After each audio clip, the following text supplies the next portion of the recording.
আজকে আমরা দেখতে যাব ডেভিস ফলস, ইংরেজিতে ডেভিস ফলস বা ডেভিস ফলস।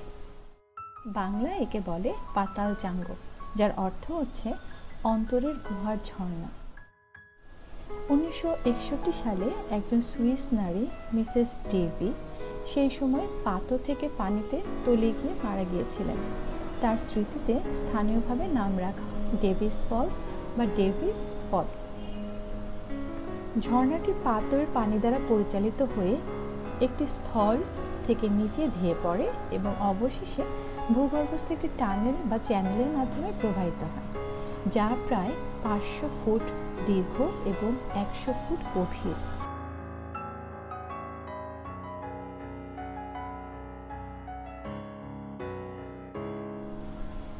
ঝর্ণার পরে পানি প্রবাহিত হয় গুপ্তেশ্বর মহাদেব কেভ নামে একটি গুহার মধ্য দিয়ে, যা ডেভিস ফলসের ঠিক বিপরীতে অবস্থিত।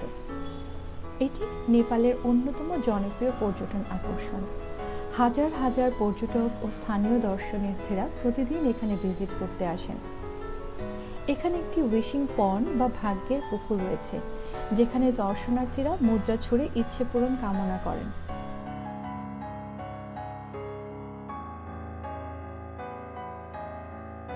কিছু সরু পথ ও প্ল্যাটফর্ম আছে যা ঝর্ণার দৃশ্য উপভোগ করতে সাহায্য করে, তবে বর্ষাকালে পানির প্রবাহ ভয়ঙ্কর হতে পারে।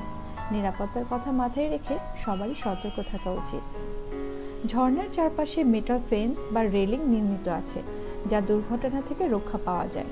পূর্বে কিছু আত্মহত্যার ঘটনা ঘটেছিল বলে নিরাপত্তা ব্যবস্থা এখন জোরদার করা হয়েছে।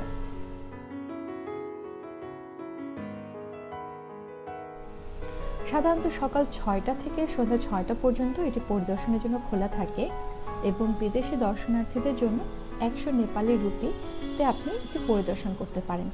শিশুদের জন্য এখানে কোনো ধরনের প্রবেশ মূল্য রাখা হয় না।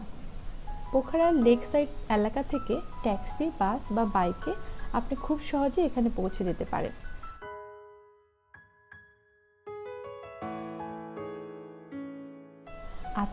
এখন আমরা যাচ্ছি গুপ্তেশ্বর মহাদেব কেভ বা গুপ্তেশ্বর মহাদেব গুহায়।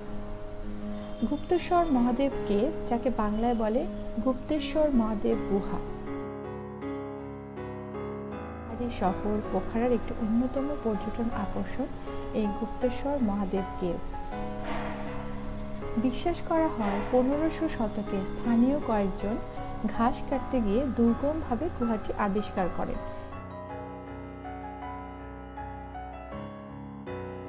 তবে গুহার আধুনিক প্রবেশপথ নির্মিত হয় 1991 সালে।